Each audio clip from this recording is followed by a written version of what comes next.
Olá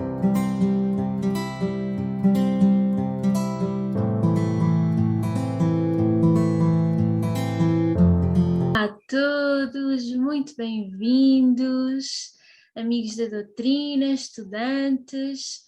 O meu nome é Madalena e eu estou aqui com o grupo do Centro de Estudos da Doutrina Espírita Casimiro Cunha.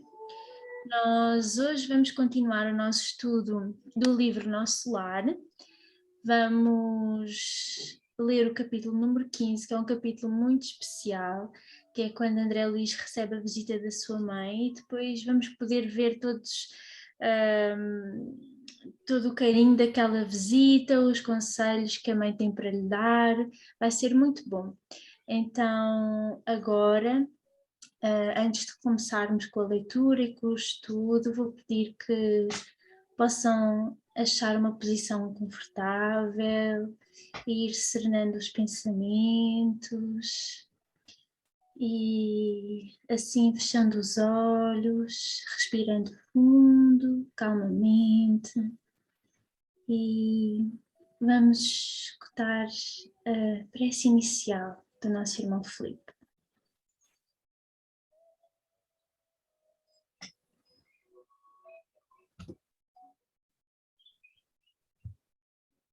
Serenamos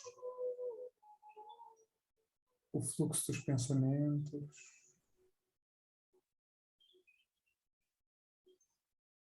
voltamos o olhar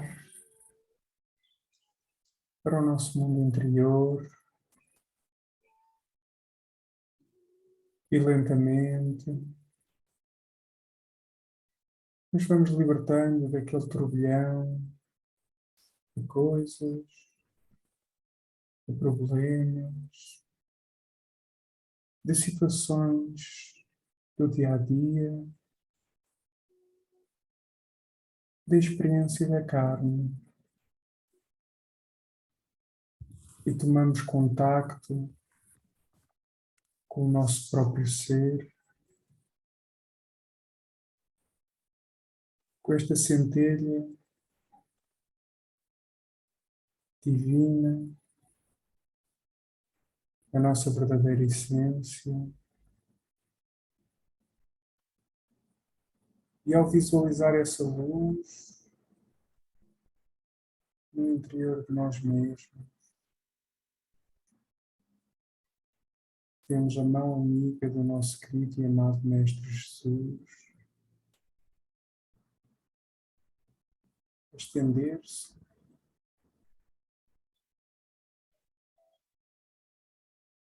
para que o possamos seguir de forma firme,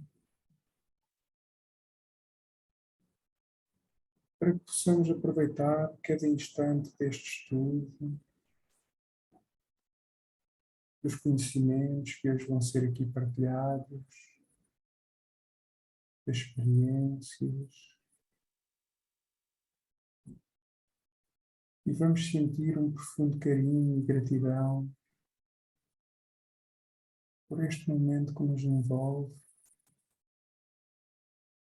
por esta oportunidade de paz,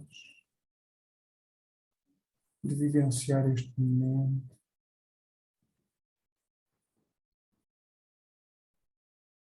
Agradecendo profundamente,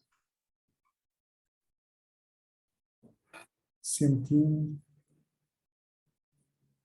as pétalas da nossa flor interior se abrirem aos toques da claridade que somente o amor nos traz. Que os nossos corações sejam guiados pelo caminho de hoje, mas também pelos caminhos da eternidade. Que assim seja, graças a Deus. Assim seja.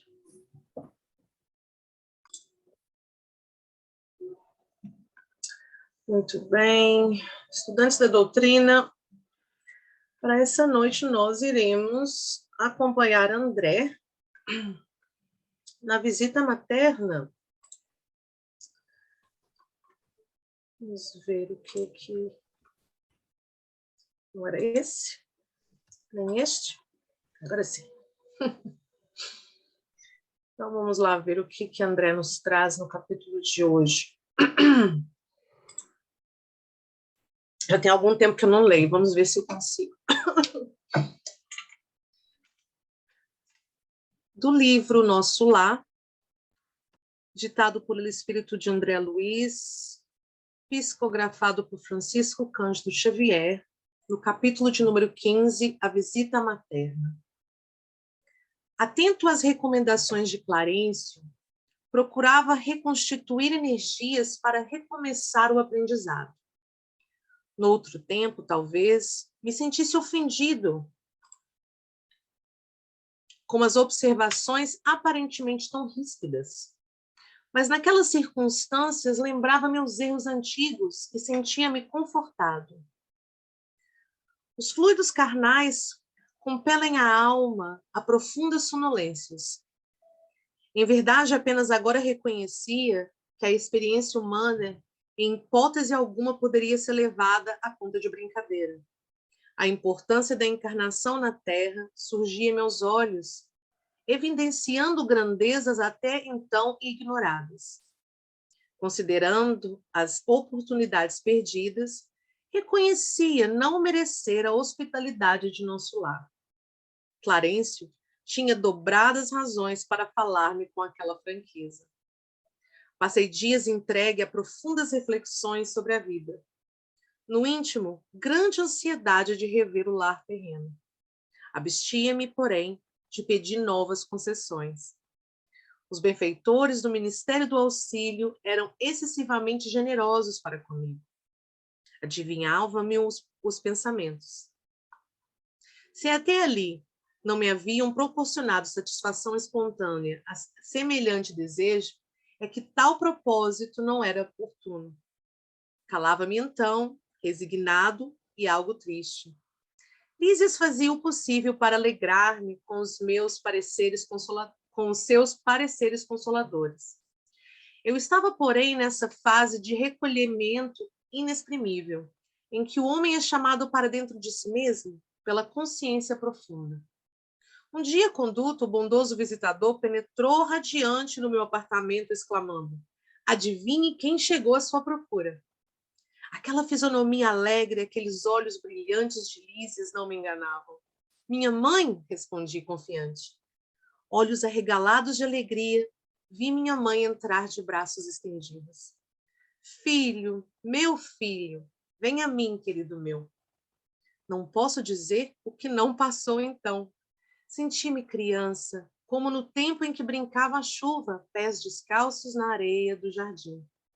Abracei-me a ela carinhoso, chorando de júbilo, experimentando os mais sagrados transportes da aventura espiritual. Beijei-a repetidas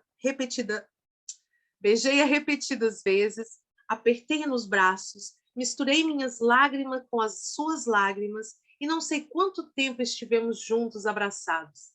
Afinal, foi ela quem me despertou do enlevo recomendado.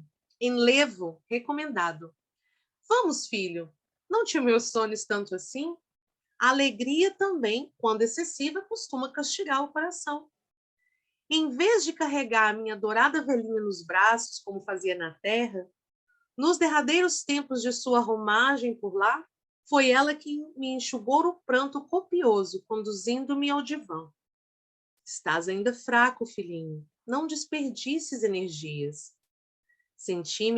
Sentei-me ao seu lado e ela cuidadosamente ajeitou-me a fronte cansada.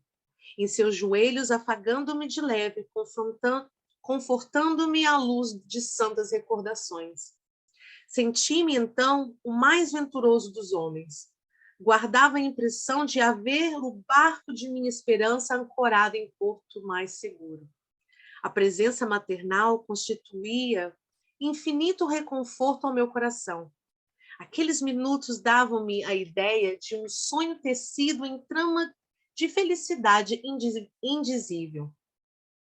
Qual menino que procura detalhes, fixar-lhe as vestes, cópia perfeita de um dos seus velhos caseiros.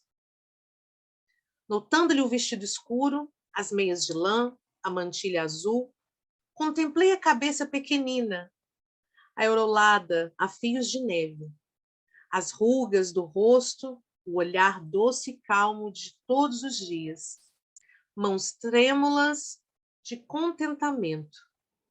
Acariciava-lhe as mãos queridas sem conseguir articular uma frase. Minha mãe, todavia, mais forte que eu, falou com serenidade. Nunca saberemos agradecer a Deus tamanhas dádivas. O Pai jamais nos esquece, meu filho. Que longo tempo de separação. Não julgues, porém, que me houvesse esquecido. Às vezes, a providência separa os corações temporariamente para que aprendamos o amor divino. Identificando-lhe a ternura de todos os tempos, senti que se me reavivavam as chagas terrenas. Oh, como é difícil alijar resíduos trazidos da terra! Como pesa a imperfeição acumulada em séculos sucessivos! Quantas vezes ouvira conselhos salutares de Clarencio, observações fraternais de Lísias, para renunciar às lamentações, mas ao carinho maternal, como se reabriam velhas feridas. Do pranto de alegria passei às lágrimas de angústia, relembrando exacerbadamente os trâmites terrestres. Não conseguia atinar que a visita não era para a satisfação dos meus caprichos, e sim preciosa bênção de acréscimo da misericórdia divina. Copiando antigas exigências, concluí erroneamente que minha genitora deveria continuar como repositório de minhas queixas e males sem fim. Na terra, quase sempre as mães não passam de escravas no conceito dos filhos. Raros lhes entendem a dedicação antes de as perder. Na mesma falsa concepção de outros tempos, descambei para o terreno das confidências dolorosas. Oh, André, minha mãe ouvia-me calada, deixando transparecer inexprimível melancolia. Olhos úmidos, aconchegando-me de quando em quando mais estreitamente ao coração, falou carinhosa. Oh, filho, não ignoro as instruções que o nosso generoso Clarencio te ministrou. Não te queixes. Agradeçamos ao Pai a bênção dessa reaproximação. Sintamos agora numa escola diferente, onde aprendemos a ser filhos do Senhor. Na posição de mãe terrestre, nem sempre consegui orientar-te como convinha. Também eu trabalho, pois, reajustando o coração. Tuas lágrimas fazem-me voltar à paisagem dos sentimentos humanos. Alguma coisa tenta operar o retrocesso de minha alma. Quero dar razão aos teus lamentos, erigir-te um trono, qual se foras a melhor criatura do universo. Mas essa atitude, presentemente, não me coaduna com as novas lições da vida. Esses gestos são perdoáveis nas esferas da carne. Aqui, porém, filho meu, é indispensável atender antes de tudo ao Senhor. Não és o único homem desencarnado a reparar os próprios erros, nem sou a única mãe a sentir-se distante dos entes amados. Nossa dor, portanto, não nos edifica pelos prantos que vertemos, ou pelas feridas que sangram em nós, mas pela porta de luz que nos oferece ao Espírito, a fim de sermos mais compreensivos e mais humanos. Lágrimas e úlceras constituem o processo de bendita extensão dos nossos mais puros sentimentos. Depois de longa pausa, em que a consciência profunda me advertia solene, minha mãe prosseguiu. Se é possível aproveitar esses minutos rápidos em expansões de amor, por que desviá-los para a sombra das lamentações? Regozijemo-nos, filho, e trabalhemos incessantemente. Modifica a atitude mental. Conforma-me tua confiança em meu carinho. Experimento sublime felicidade em tua ternura filial. mas não posso retroceder nas minhas experiências. Amemo-nos agora como o grande e sagrado amor divino. Aquelas palavras benditas me despertaram. Guardava a impressão de fluidos vigorosos que partiam do sentimento materno, vitalizando-me o coração. Minha mãe me contemplava, desvanciada, mostrando belo sorriso. Ergui-me respeitoso e beijei-a na fronte, sentindo-a mais amorosa e mais bela que nunca.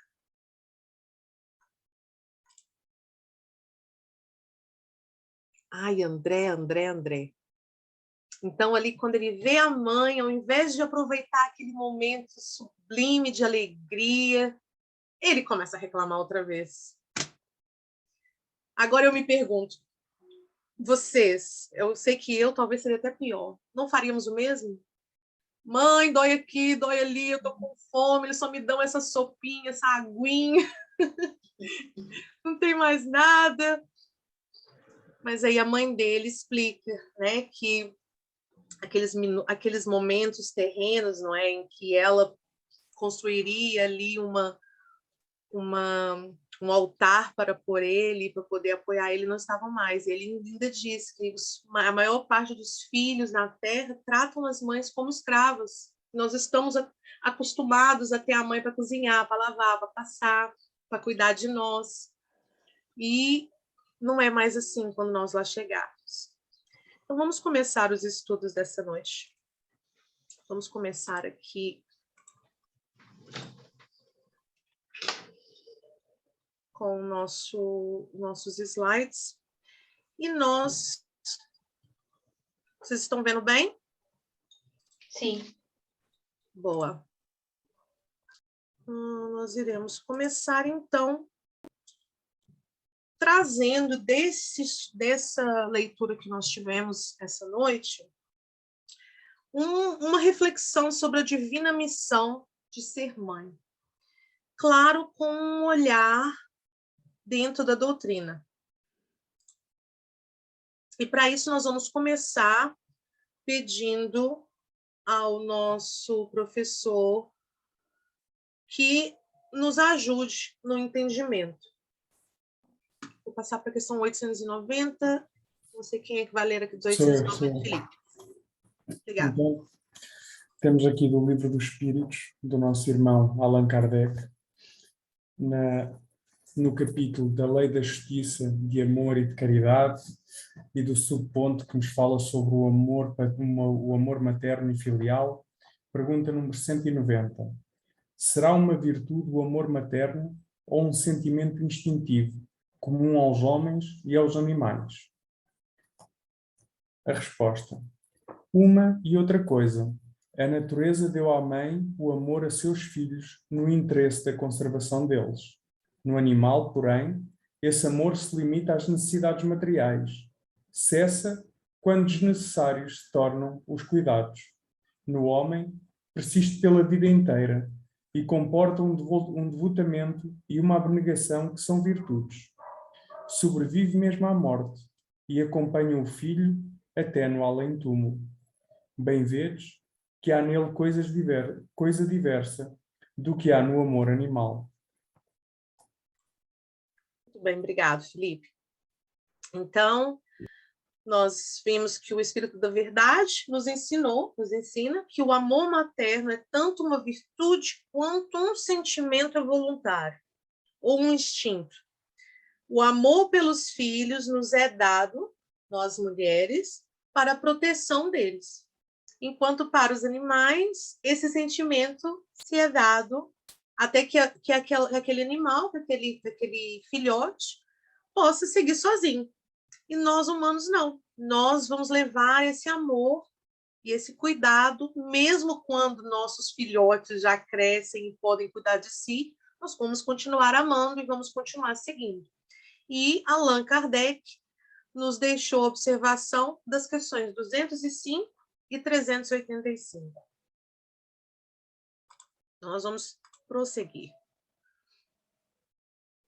Vamos a 205. Moniquita. No livro dos Espíritos, de Allan Kardec, a questão 205.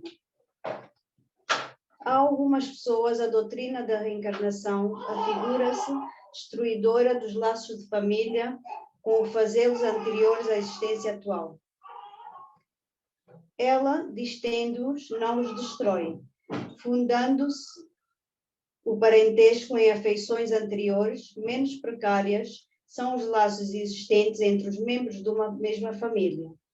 Essa doutrina amplia os deveres da fraternidade, porquanto no nosso vizinho ou no nosso servo pode achar-se um espírito a quem tenhais estado presos pelos laços da consanguinidade.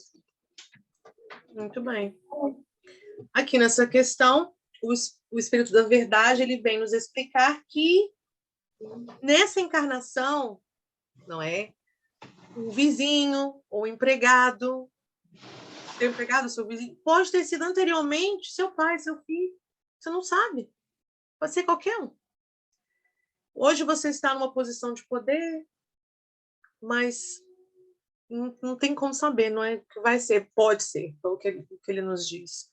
E nós vimos que André, nós veremos adiante, não muito, tá quase chegando essa partezinha, não quero fazer um spoiler, sobre essa organização do planejamento encarnacionista, que é citado, André traz para nos explicar um pouquinho sobre essa organização do planejamento. Vocês lembram que quando ele estava ali no Bosque das Águas, ele comenta que ali era o encontro dos amantes, onde eles trocavam promessas para as próximas encarnações? Então, aí você já dá aquele saborzinho de que ali já tem um planejamento, e existe um ministério para isso.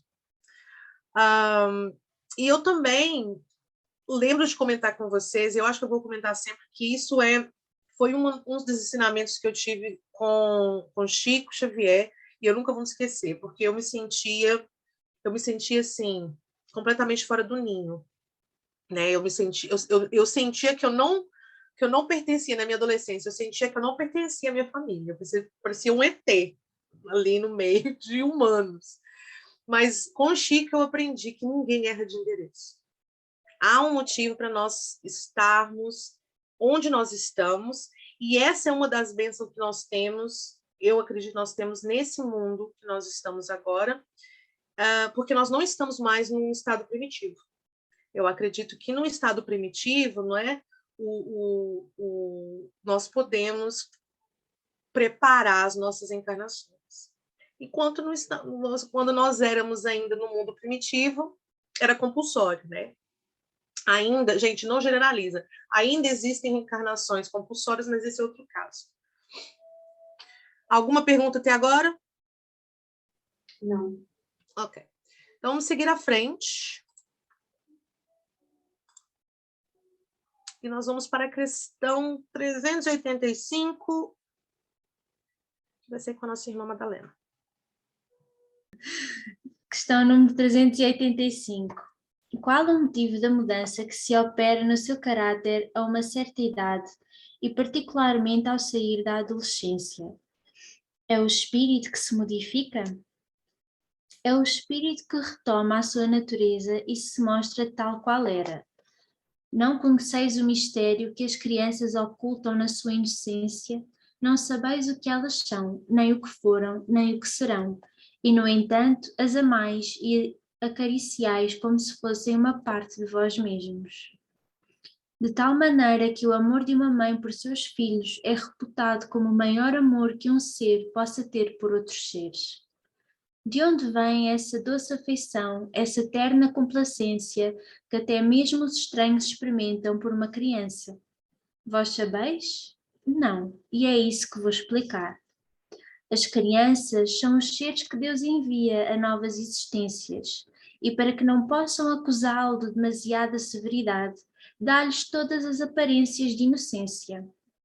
Mesmo numa criança de natureza má, as suas faltas são cobertas pela não consciência dos atos.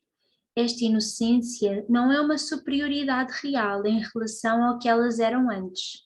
Não, é apenas a imagem do que elas deveriam ser, e se não o são, é sobre elas somente que recai a culpa. Mas não é somente por elas que Deus lhes dá esse aspecto, é também e sobretudo pelos seus pais, cujo amor é necessário à fragilidade infantil. E esse amor seria extraordinariamente enfraquecido pela presença de um caráter impertinente e acerbo, enquanto que, supondo os filhos bons e ternos, dão-lhes toda a afeição e os envolvem nos mais delicados cuidados.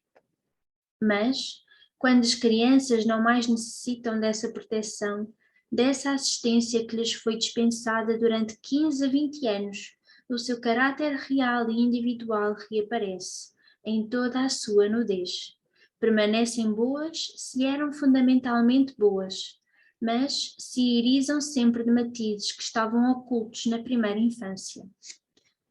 Vedes que os caminhos de Deus são sempre os melhores e que, quando se tem o coração puro, é fácil conceber-se a explicação a respeito.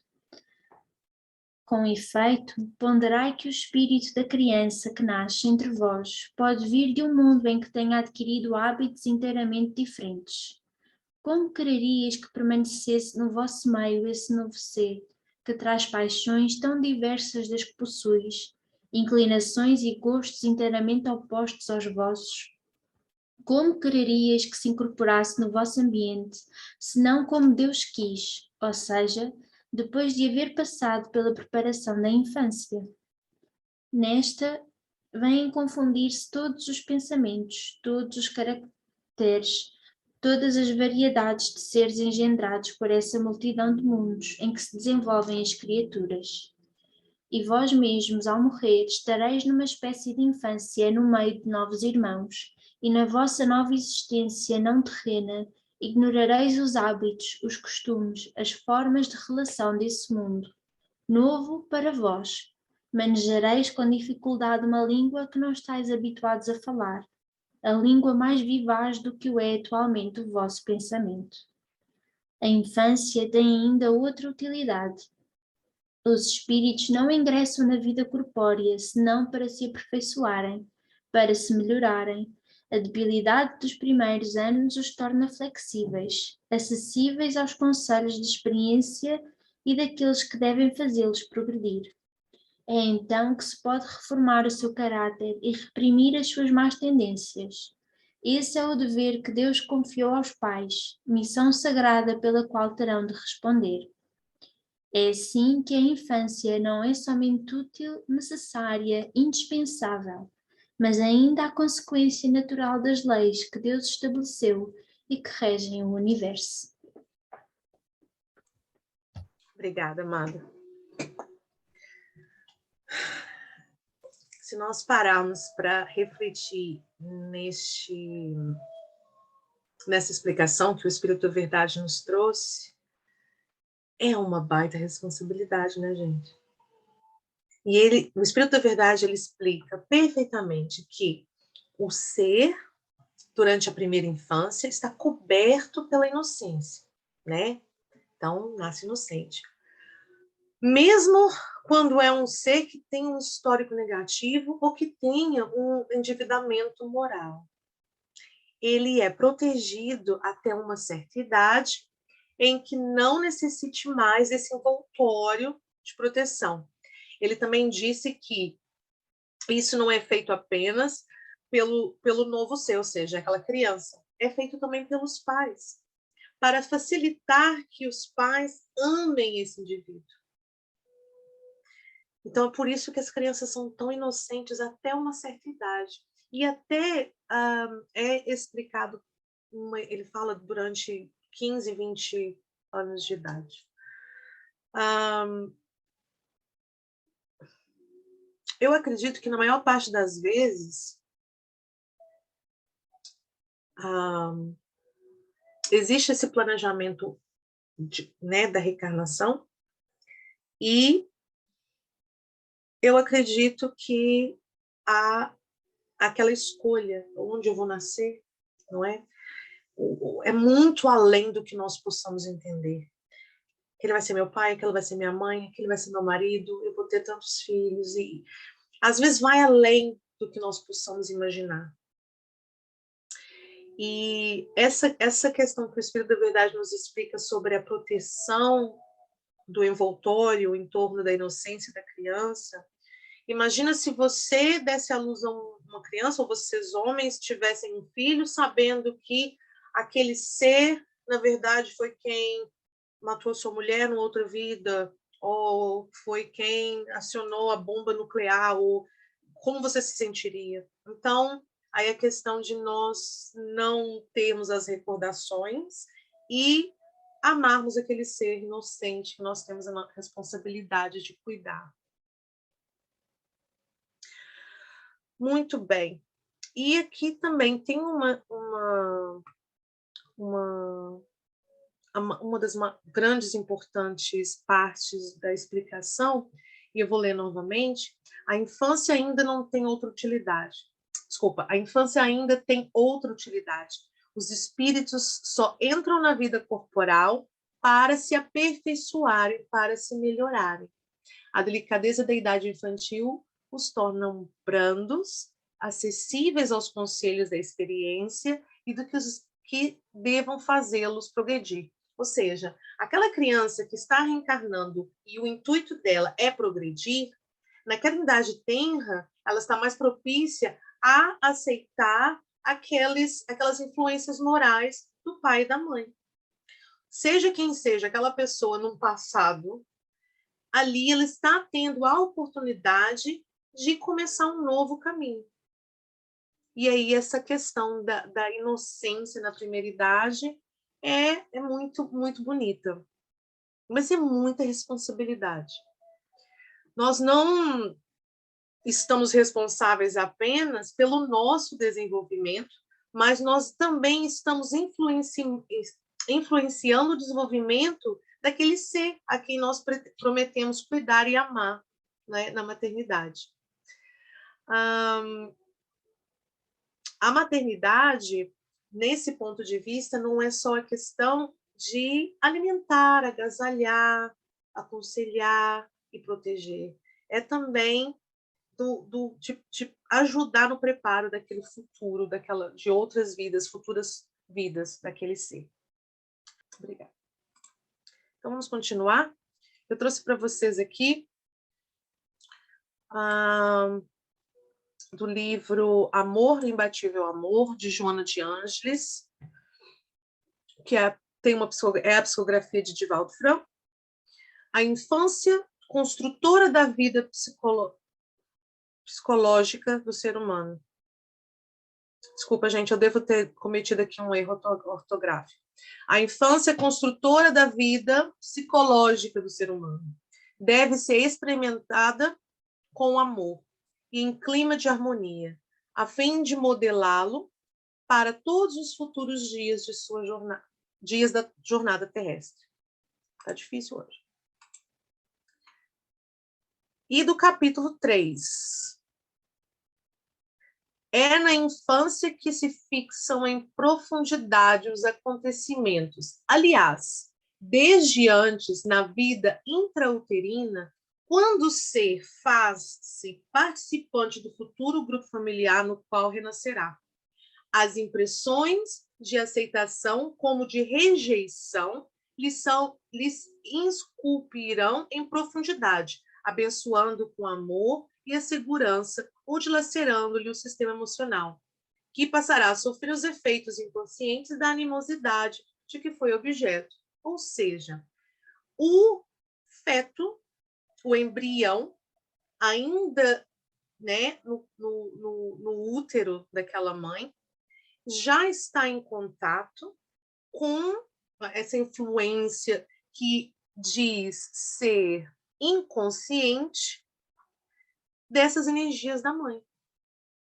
E essas impressões, a Joana diz que podem ser de amor e segurança, ou podem ser, não é, de animosidade.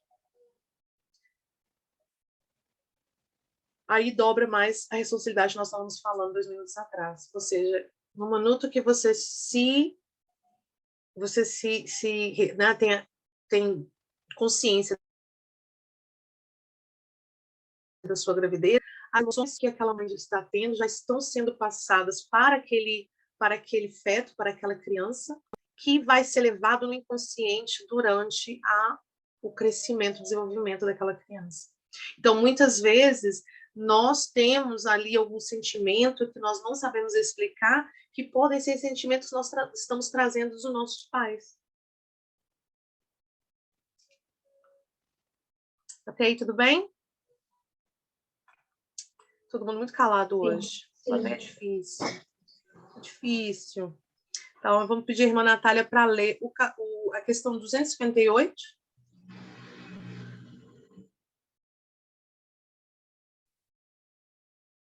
Questão 258.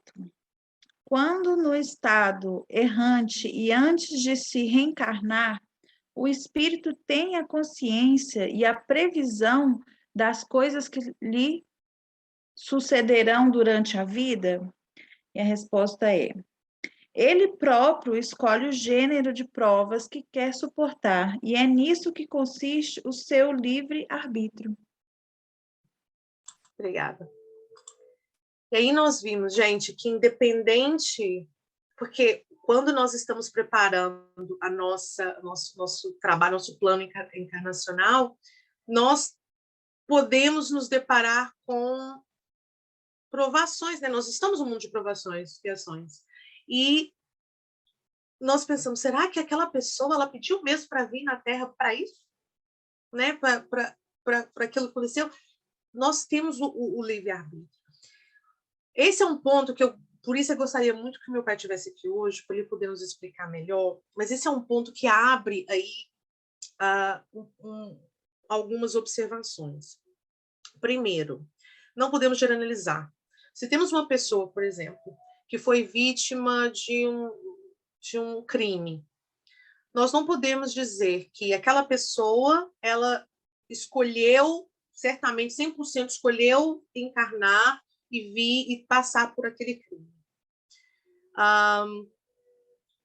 Também não podemos dizer que aquela pessoa está passando por aquele crime porque está trazendo dívidas de uma outra vida. Isso abre muito, e eu quero abrir muito na questão da maternidade, mães que não podem engravidar, mães que tentam engravidar e têm abortos espontâneos um atrás do outro, mulheres que têm 10 filhos e não conseguem cuidar de nenhum. Então, tem muitas questões aí que nós temos o livre-arbítrio, nós escolhemos, nós sabemos aonde nós vamos estar, com quem vamos estar, mas há observações a se fazer que não cabe a mim, infelizmente, fazer. Então, nós vamos pedir ao nosso irmão Robson para nos ajudar com essa questão na próxima semana, tá bem? Agora, nessa noite de hoje, nós vamos começar um projeto nesse capítulo em que todos vão poder falar um pouquinho sobre a grande divina missão de ser mãe.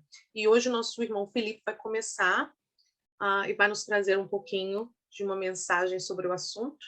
E eu agradeço, Felipe, pela partilha. Então é assim, eu vou começar por ler aqui 2 trechozinhos muito pequenininhos que estão no Evangelho segundo o Espiritismo, no capítulo que diz: honrai o vosso pai e a vossa mãe. E há aqui, começa por dizer assim: ó espíritas, compreendei agora o grande papel da humanidade. Compreendei que, quando produzis um corpo, a alma que nele encarna vem do espaço para progredir. Inteirai-vos dos vossos deveres e ponde todo o vosso amor em aproximar de Deus essa alma. Tal a missão que vos está confiada. E, bem, mas todos sabemos que muitas vezes existe grandes desavenças entre mãe e filho e às vezes não se percebe muito bem porquê. E mesmo quando há essas desavenças, o que é que os nossos irmãos nos dizem? Não escorraceis, pois, a criancinha que repele a sua mãe, nem a que vos paga com a ingratidão. Não foi o acaso que a fez assim e que vos-la deu. Imperfeita intuição do passado se revela, do qual podeis deduzir que um ou outro já odiou muito, ou foi muito ofendido, e que um ou outro veio para perdoar, ou para expiar. Mães, abraçai o filho que vos dá desgosto e dizei convosco mesmas: um de nós dois é culpado. Fazei-vos merecedoras dos gozos divinos que Deus conjugou à maternidade, ensinando aos vossos filhos que eles estão na terra para se aperfeiçoar, amar e bendizer. Mas muitas dentre vós, em vez de eliminar por meio da educação os maus princípios inatos de existências anteriores, entretêm e desenvolvem esses princípios por uma culposa fraqueza ou por descuido, e mais tarde o vosso coração ulcerado pela ingratidão dos vossos filhos será para vós, já nesta vida, um começo de expiação. E isto traz-nos aqui um momento de reflexão.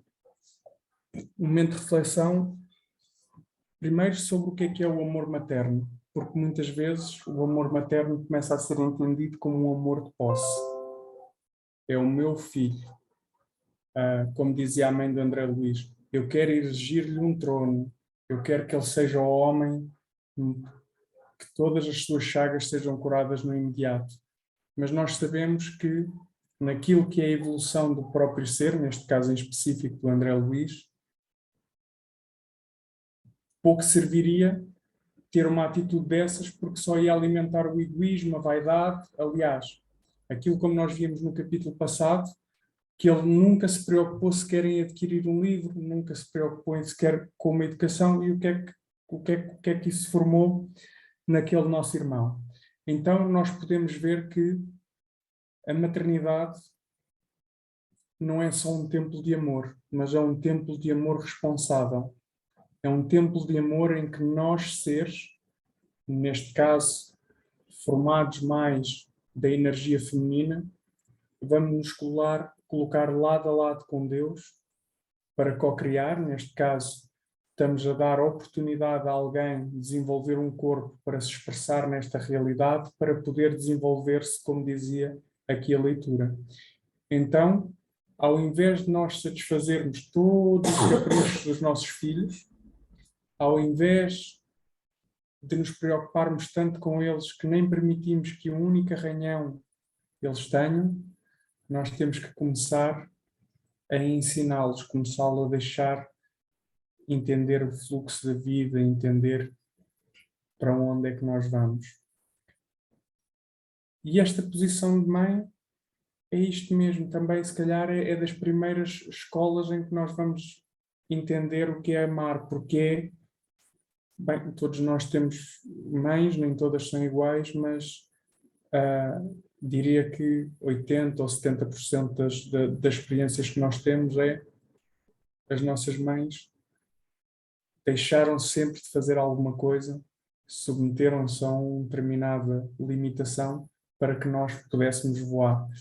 E isso também é o contacto e a aprendizagem com o amor. Para finalizar, houve uma vez que nós íamos a chegar ao estudo de sábado, eu e a minha mãe íamos a chegar, íamos preocupados, e tivemos lá uma surpresa maravilhosa de uma irmã que já desencarnou e que costumava cantar uma música que eu não me recordo muito bem, que dizia: quem tem uma mãe tem tudo, quem não tem uma mãe não tem nada.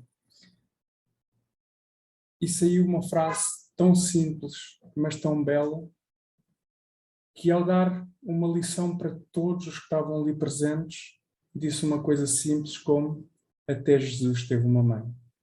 E é verdade, até Jesus precisou de uma mãe para vir completar a missão que ele tinha de fazer aqui. E então, só por isso, vemos como é sublime esta função.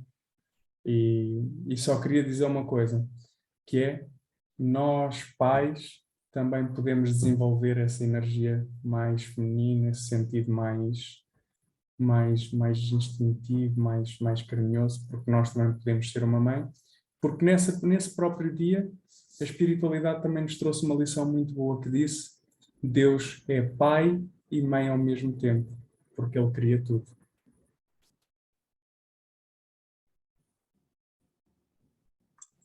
Obrigada, Felipe. Enquanto você falava, eu atentei a duas coisas. Eu vou lembrar as meninas que ainda não são mães aí no grupo, que peguem o que está a ser dito, quando é sobre os filhos, pensem em suas mães. Porque todos nós, antes de sermos pais ou mães de alguém, nós temos os nossos, não é? Mãe ou pai. E o segundo é sobre Maria, mãe de Jesus. Até Jesus teve uma mãe. E como mãe, eu posso te dizer que ver um filho sair de casa para levar a palavra, ser criticado, ser apedrejado, ser crucificado, ser criticado, a dor daquela mãe, que aquela mãe sentiu. Então, é para nós podermos realmente refletirmos.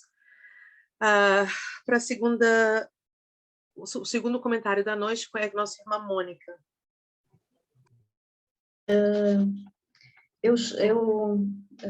Aquilo que eu penso, tentei resumir e vou ler, que é mais fácil para não me perder. Estudando a doutrina espírita, começamos a ter outro entendimento sobre a vida e as leis de Deus. O aborto é um ato de violência e brutalidade não só para com o espírito que estava a ser gerado, mas para com a própria mãe. A mulher sofre desequilíbrios e enfermidades que por vezes podem impossibilitar de ter filhos nessa encarnação ou nas próximas. Contudo, os envolvidos nessa decisão impensável também irão sofrer as consequências, porque a justiça divina tem as suas leis. Os filhos são os nossos companheiros de evolução. Com eles aprendemos a crescer enquanto estamos aqui na Terra.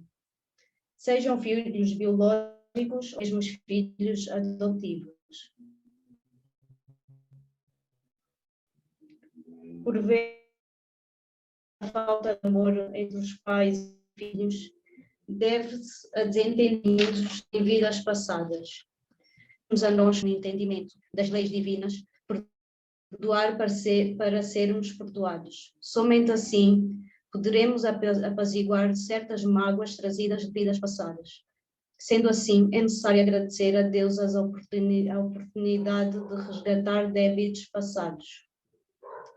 Foi uma missão, como pais, encaminhar esse novo ser e cabe-nos fazer o nosso melhor ao longo da sua vida, ensinando para caminhar com os seus próprios pés. Um dia iremos escolher esses frutos, seja para o bem ou para o mal. O importante é dar o nosso melhor, mesmo com os nossos erros e acertos, pedindo sempre a Deus coragem e fé, porque é uma tarefa com muita responsabilidade. Obrigada. Obrigada, Mônica.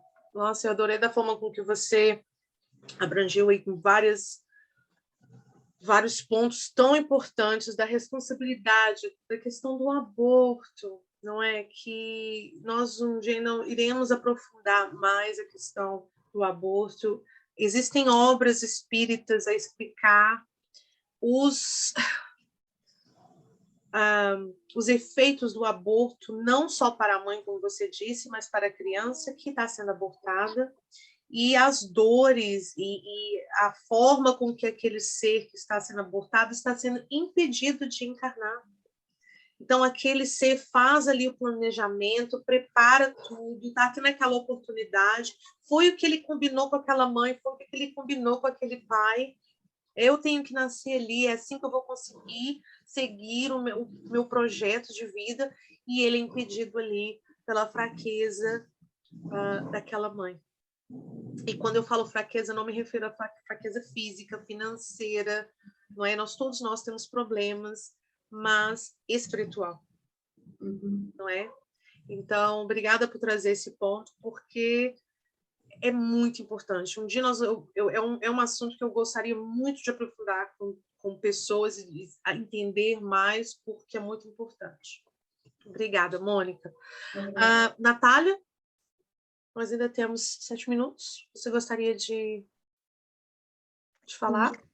Então, eu não sou mãe, né? Então, eu ainda não sei esse tipo de sentimento, né? Como ele é, né? Não tenho filhos, também não sou pai, eu sei que o Felipe é pai, ele sente, né? É um sentimento parecido, mas eu não sei. Eu vejo, assim, pela minha irmã, pelas minhas irmãs, pela minha mãe, o que elas sentem pelos filhos e o que eu sinto pela minha mãe, né? Então, eu acho que o papel da mãe na vida da gente, assim, é fundamental, não só porque é a mãe que gera a vida, né? Mas porque é a mãe que ensina um caminho, que mostra, que aponta, né?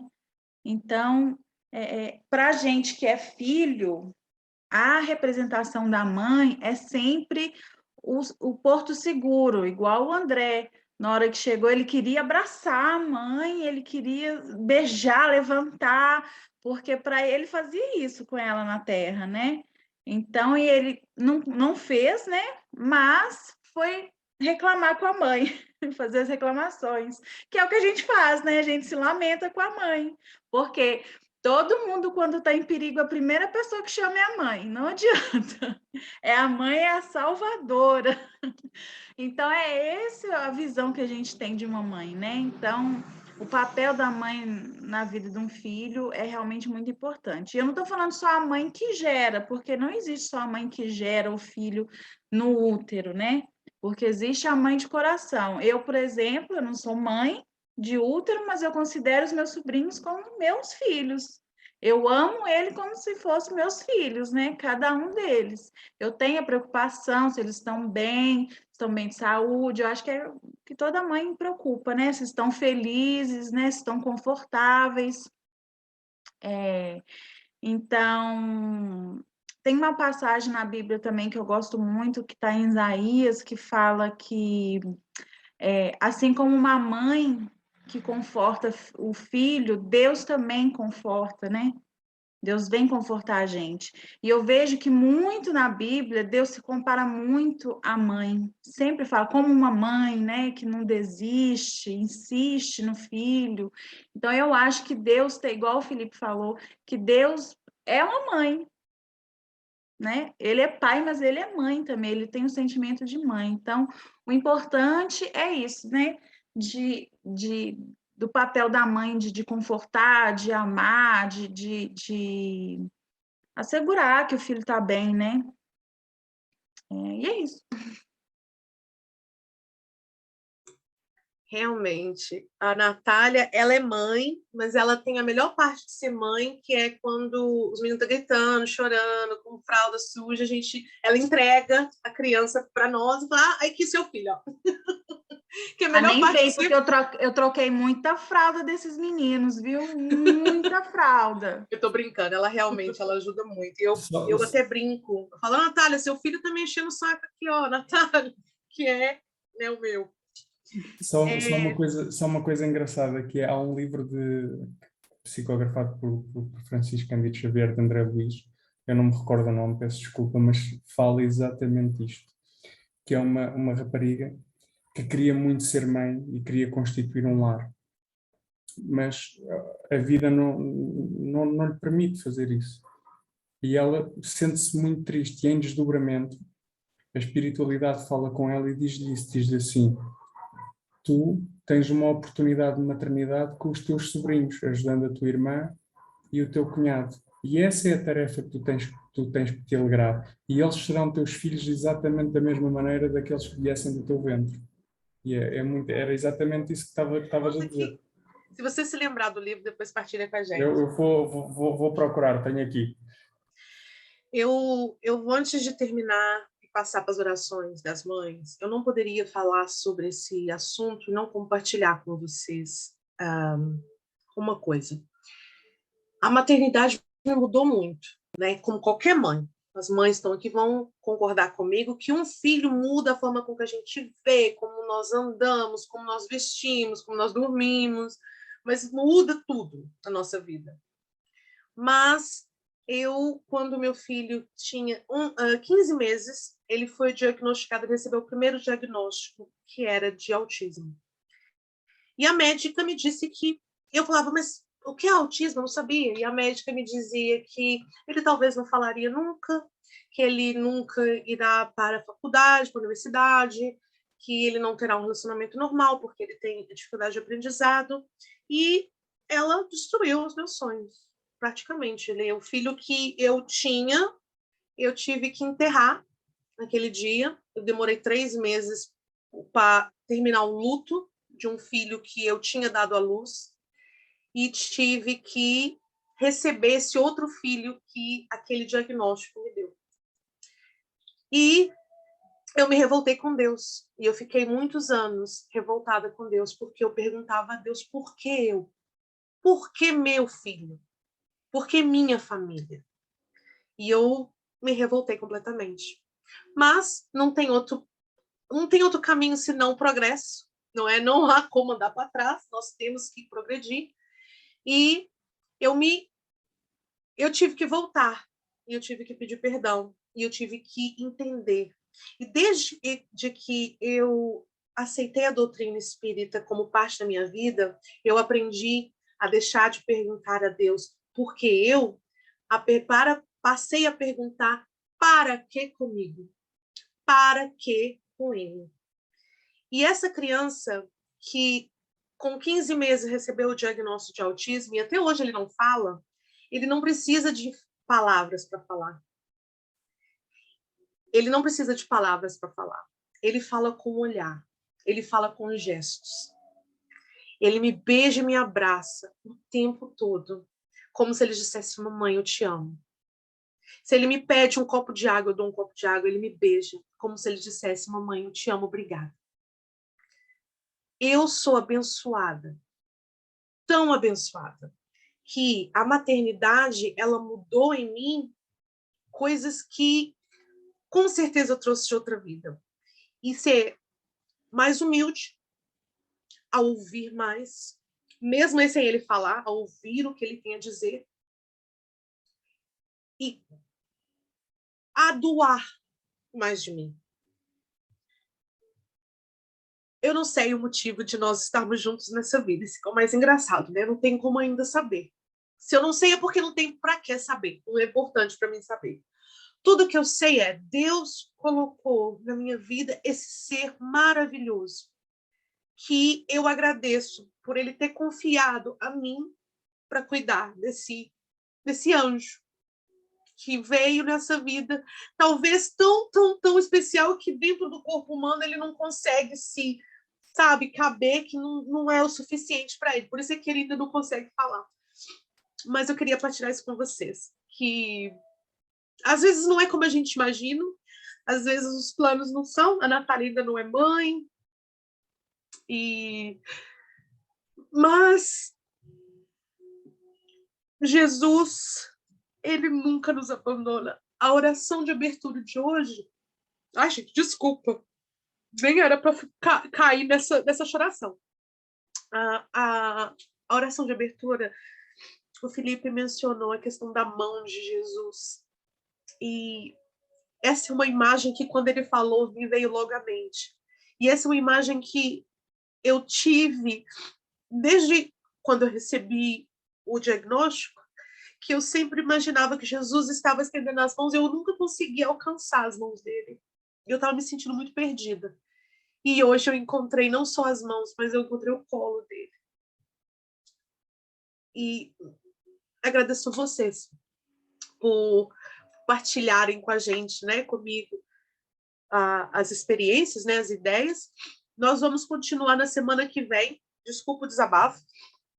Nós vamos continuar na semana que vem para os nossos irmãos que não puderam falar hoje, tá bem? Então, Maria, Ana, Mada, Dona Maria, vai participar da semana que vem também. Tem que falar um pouquinho. E, se calhar, Sr. Robson, tá bem? Nós vamos continuar, nós vamos ter parte 1, parte 2 do capítulo 15. E agora, para encerrar a oração, nós vamos, com a nossa irmã Ana, passar para a leitura de uma oração para as nossas mães queridas, que é a oração das mães do livro Mãe, Antologia Mediúnica, por Francisco Cândido Xavier. Aí. Senhor, abriste-me o próprio seio e confiaste-me os filhos do teu amor. Não me deixes sozinha na estrada a percorrer. Nas horas de alegria, dá-me temperança. Nos dias de sofrimento, sê minha força. Ajuda-me a governar o coração, para que meu sentimento não mutile as asas dos anjos tenros que me deste, e adoça-me o raciocínio, para que a minha devoção afetiva não converta em severidade arrasadora.